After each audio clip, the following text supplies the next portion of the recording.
citizens and what kind of a community do we wish to live in.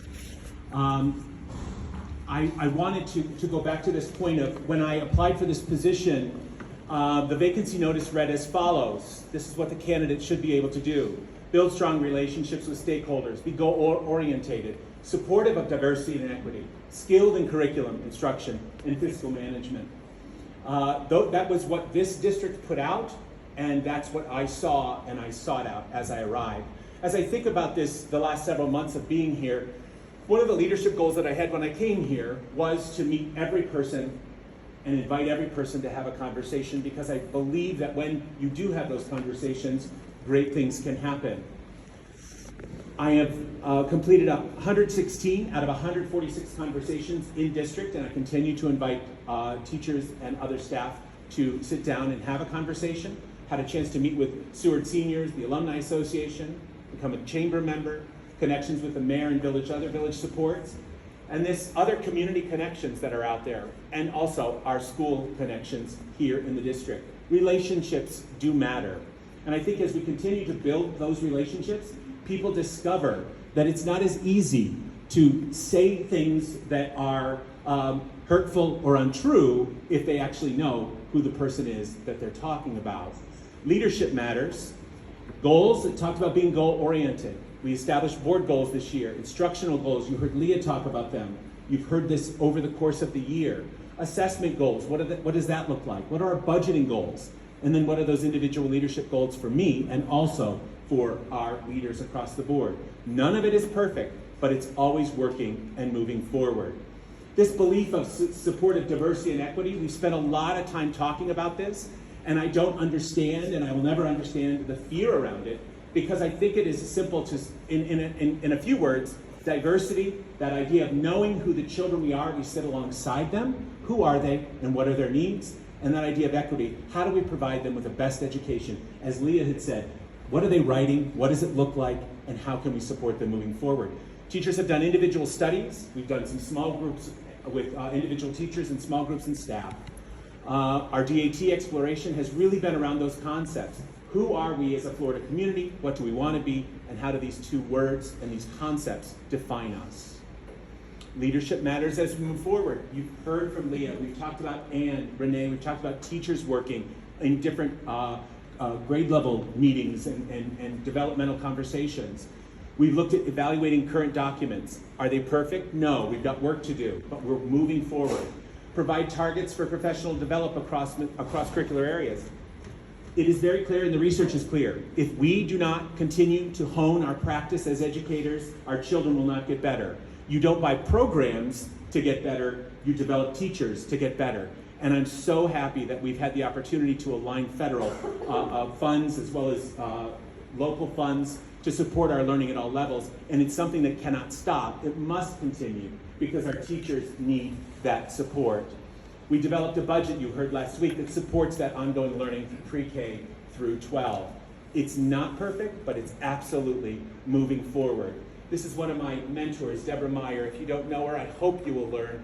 I think her quote is so super powerful, and I want to think about it as we move forward in the months ahead.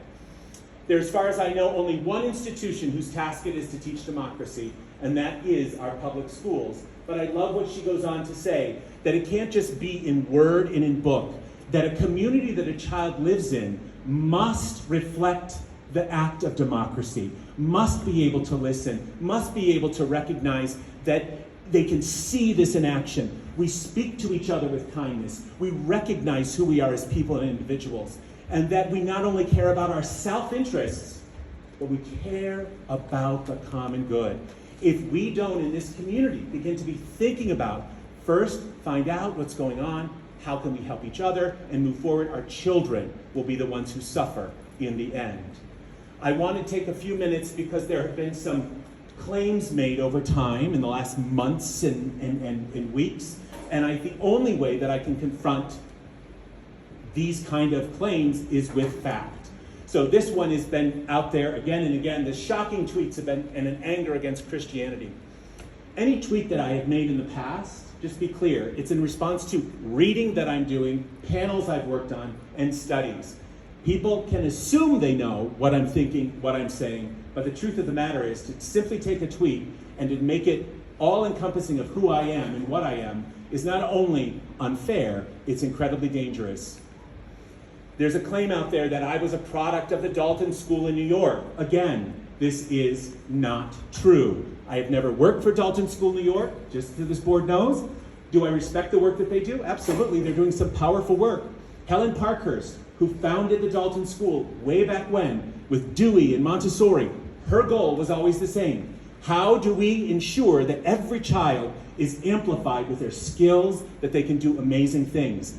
I was not, and have never been at the Dalton School. Not true. I was, however, the founding director of the Hong Kong Dalton School, where we did child-centered learning in 2 languages. Facts and truth matter.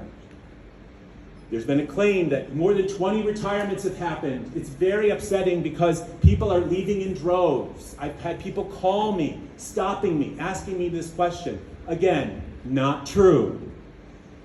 In the 2020 year, we've had 10 retirements and 1 resignation post-retirement, and that's Mr. Cohen. If you look at this, when I met with Jan Jering before she left, 6 of these were already discussed. She said to me, Larry, be clear, this is going to be a bumpy year because there are people who are ready to go. I knew this before we started, but that doesn't sound as exciting than when you say that people are leaving in droves because of Larry. You can ask every one of these people why they're leaving. I'm sure they'd be happy to tell you. Claim, again, library books. Effort to include inappropriate library books in the school library. Let's talk about the facts. Not a single library book has been purchased under my watch for either Golden Hill or Seward this school year. Not a single one. Genderqueer, which was brought up, was purchased in 2020. This was talked about several months ago, taken out by 1 upper-level student and never questioned by that child's parent. I put the picture below with that child with the phone because I find it just really fascinating, this board, and we've talked about this.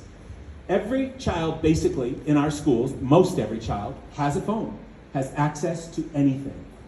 I think the greater question for our community is, what are our children looking at? What are they viewing? What are they sharing? What are they talking about? And as parents, those are the conversations that we need to be having. Right now, the Brooklyn Public Library has offered every child in this country access to their collection. Our children can get anything they want. The greater thing that we need to do as a community in a democracy is to talk about what they're reading, to support them in their reading, and to encourage them in their reading. I think a greater concern in the district should be this issue. This is the average copyright date of the books in the Golden Hill Library. Nonfiction, the average copyright date is 30 years old. Oh, God. Fiction, 25 years old. Picture books, 15 years old. This is what we need to be talking about. What access are we giving our children to powerful literature, powerful opportunities? These are the things in the community we want to say, we know this, how do we shift it? We know this, what can we do? How do we work with Meg? How do we work with Vanessa to lift the level of opportunities in text for our children? There's a claim that there's a comprehensive sexuality education being taught, brainwashing of children from the first grade on, in policies which require instruction in this information. This has been claimed. Parents have called and said, what is my child doing? When I ask them what their children are doing, guess what they say? I thought they were being asked to wash their hands. I thought they were being asked to take a nap or go rest or eat well. Here's the truth. It matters. No comprehensive sexual education program is being taught at any level in this school, actually anywhere right now. This bill that's been stated is still in committee at the state level, and if anyone reads this information, they will find out that every district in the state, should it move forward, has the right to decide exactly what they want to be able to teach within their community. We here in Florida continue to teach the appropriate physical education and health standards. That's the truth.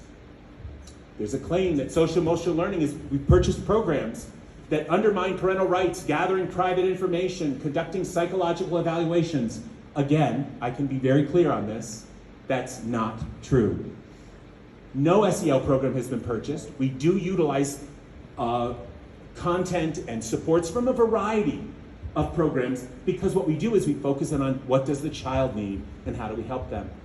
Anyone who knows the work, all testing outside of the regular program must be signed off by a parent. No one would ever do any type of gathering information and conducting psychological information. It's fear-mongering, and it's wrong, and it's dangerous. Everything we do is aligned with New York State education regulations. There seems to be great fear around social emotional learning.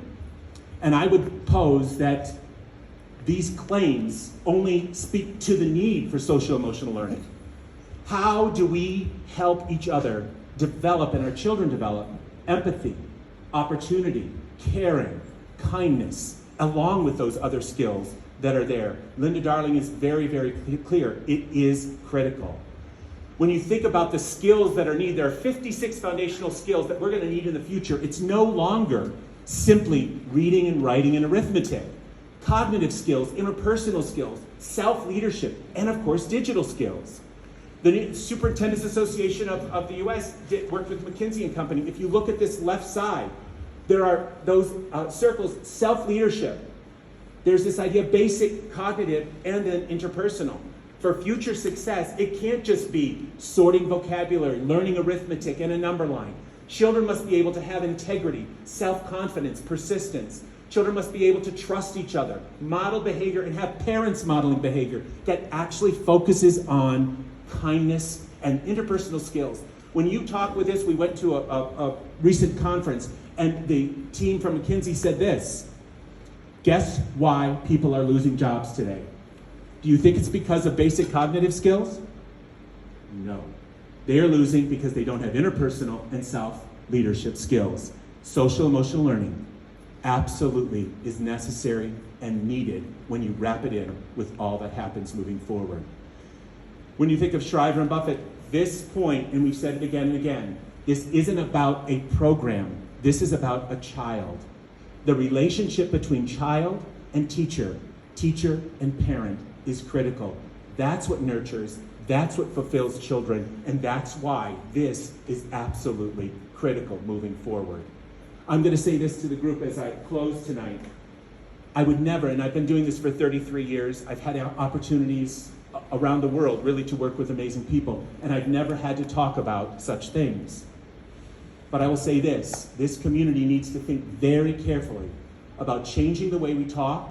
When we do change it, when we speak with truth and honesty, not conspiracy and fear, we change the way we think, not just as individuals, but in a democracy, we do it all together. Thank you.